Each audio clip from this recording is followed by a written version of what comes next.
model building fans. Another Bmck out of the box build. I'm going to build this 40 Ford Coupe. Not going to add anything to it. I'm just going to see what's in the box. So let's take a look at it. Let's open it up, see what we got inside. See if there's anything interesting. Let's take a look at the instructions. Here's the instructions. I don't know if they're any good. Looks like everything's upside down like the last model. Got the opportunity to build stock or drag. I'm going to do stock. I like to do stock because I think it's especially the older cars, to think that, there's so few of the original stock cars left, to have them kind of made into low riders or drag racers and stuff like that. I don't think it's as interesting.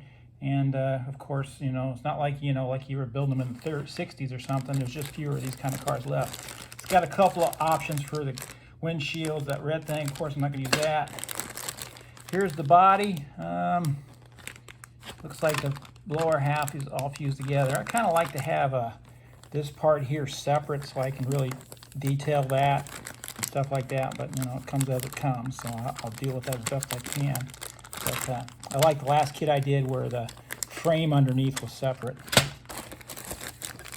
Got a lot of chrome stuff. I'm going to weather all that. Anything that's chrome or silver will look like it's got some rust on it, so it ain't going to stay like that very long. It's got a couple sets of wheels. It's got, looks like these are the stock wheels, and it's got these drag wheels. I'm probably I'll save these drag wheels for something else, but I'm definitely just going to use the stock wheels. This is 1/25th scale, I believe, which is the scale that I really prefer. Seems like most everything I do is 1/25 as far as cars go. I don't like them too much bigger, and I certainly don't like them smaller. So here's the meat. There's the motor. You can customize it to make it hot rod, but I'm just going to go with whatever the standard is. So it doesn't, I hope it's a stock motor. It doesn't look stock for 41, but we'll see when I put it together. I'll do a bit of online research and see what the motor really should look like. This is one of those kits that uses those metal axles. I don't really like those because it kind of detracts from me. I like it to just look like the real deal. I'm not going to play with it or roll it or anything, so I can, if I need to, I can always glue the wheels into place. Decals, I hate doing decals, so I'll not do anything with those. So that's the kit. It looks like it's going to be a pretty simple build. The next time you see it, I'll have some of it done. I'll have it primed. I'll probably put some dents in it. I've got to attempt to do something that I know I need to do for Christine when I build the Christine model.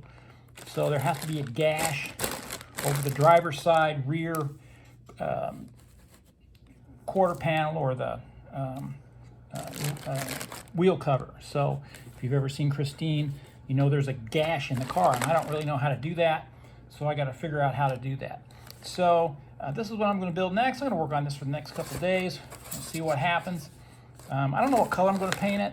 I do have some orange paint. The box is orange, and I think the orange is a nice color, so I'll probably go with orange. So let's see what happens. That's what it looks like, and I hope it's a fun build. I hope the motor's accurate. That's a little thing so you can cut out the for the air scoop or something. It looks terrible, even though you ultimately won't see it when the model's done for the most part. I'm going to fill that in. I can't stand stuff like that. All right, using some of the good old-fashioned evergreen styrene plastic, I was able to make a little plate that I just glued over top of that. I'm a big fan of the styrene plastic. It's very inexpensive, and you can use it for darn near anything. So when I paint that and everything, I think it'll just look better. So I'll sand it, and it'll be fine. But it looks better than it did before. All right, I want to show you how I did some dents on this so far. I think dents are hard to do, and it's hard to make them look right. Be careful because you can make them too deep and kind of mess it up.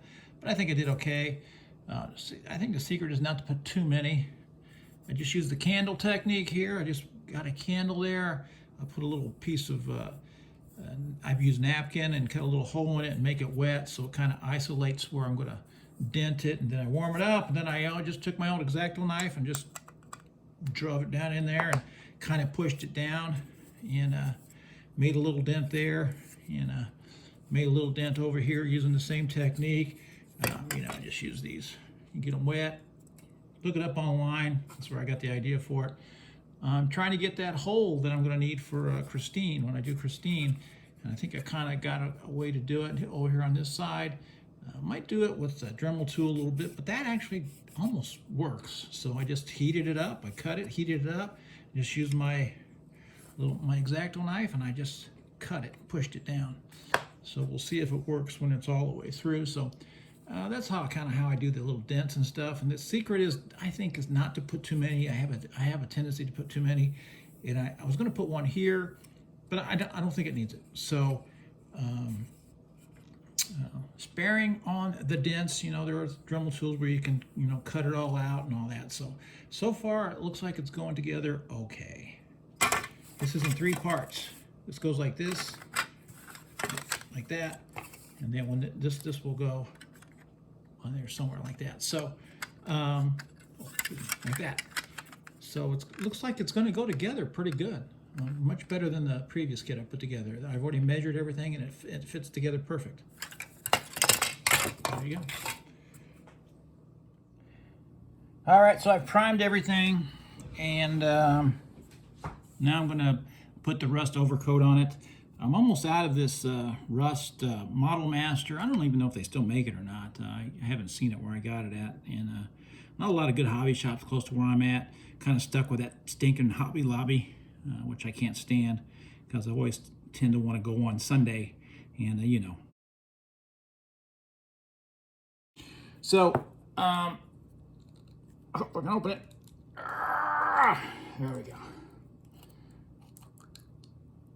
So let's see here.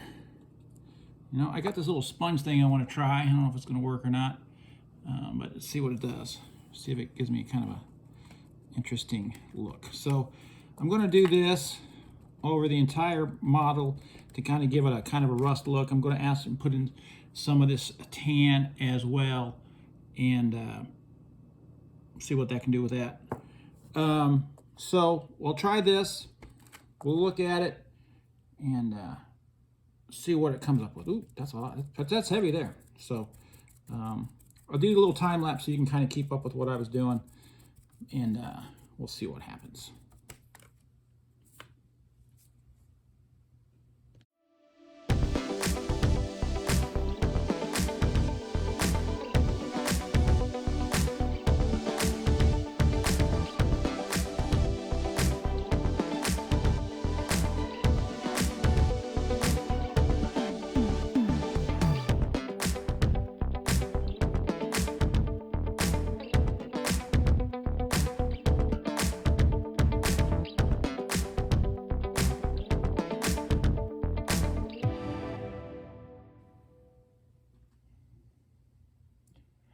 So there it is. I will let that dry for quite a while, and then I'll do the salting, and then I'll do the spraying, and we'll see what it comes out like. Who knows? I'm pretty happy with it so far. Looks like it's going to go together pretty good. When it's all set together, it's going to go together pretty good. So we'll see what happens. I think it's going pretty good so far. Time will tell. Time will tell always.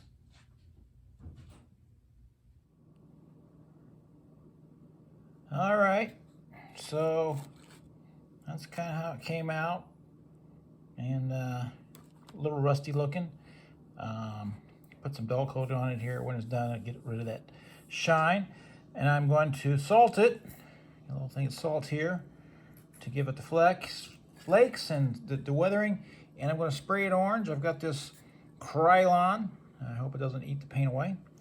I've had some good luck with Krylon in the past. Let's hope it works now. So I'll do a little bit of the salting, and then I'll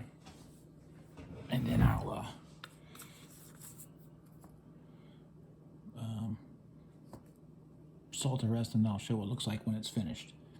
So I always like to start with just the brush on the water. A lot of people use the spray bottles. I just tend to do best with just that. And then you just kind of put the salt on there and you let it kind of dry. It's going to take hours to dry, so it's a time process. You can't, it's going to be probably 5-6 hours before I can spray paint this thing. So this is kind of how I do it. I'm going to continue doing this, and then I'll show you what it looks like when it's finished.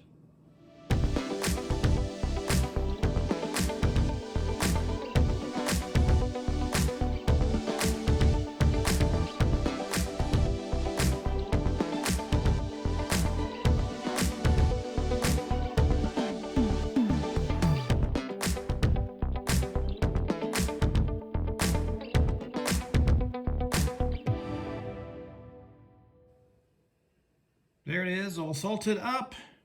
I'll let it dry. I don't know. It's always you just don't know what's going to happen with it, so I hope it goes pretty well. I think it will.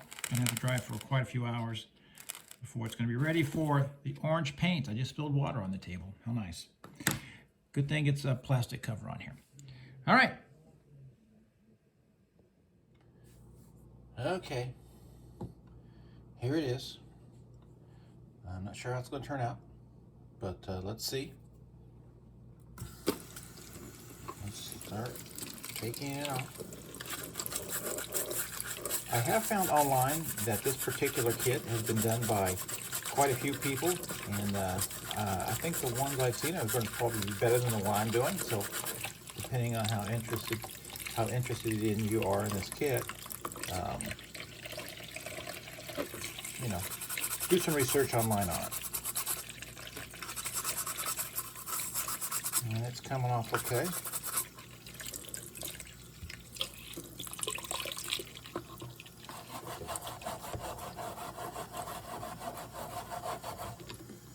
So that's kind of how it's going.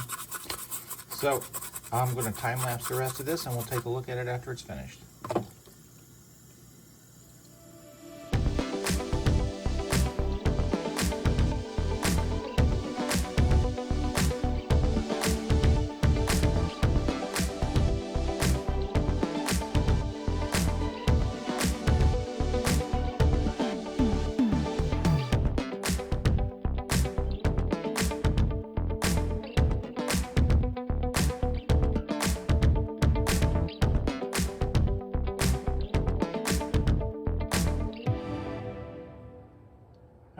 So I'm having a little bit of mixed results on it. I've scratched a lot of the paint off more than I kind of wanted to. That's back down to the primer.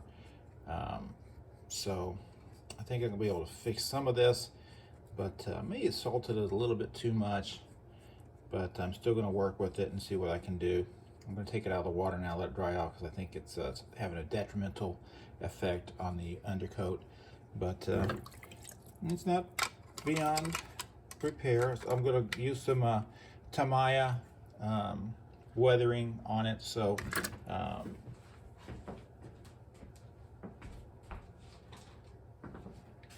these here will help enhance it a lot too. So I got that. So I'm not quite 100% happy with it, but I think I can make it work.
All right, here it is finished, and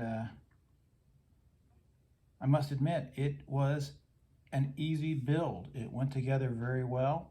I'm very happy with the way it came out. Very easy to put together. The parts went together great. The paint job, I think, came out okay. I was a little concerned for a while, but I think it's okay now. Of course, I went with the stock. It didn't change very much. The motor, I think, came out very well. So I don't know if you can see that. Very happy with the way that came out.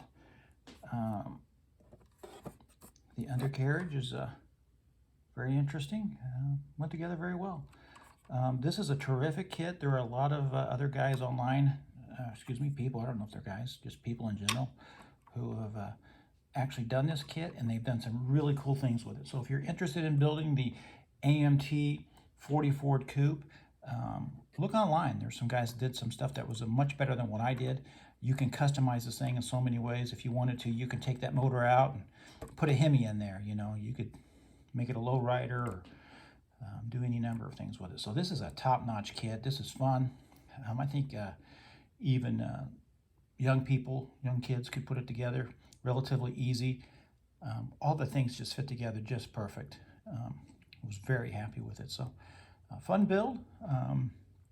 I weathered it pretty good. Very happy with the way that it came out as far as the weathering goes. And I hope you enjoyed my process of putting this together.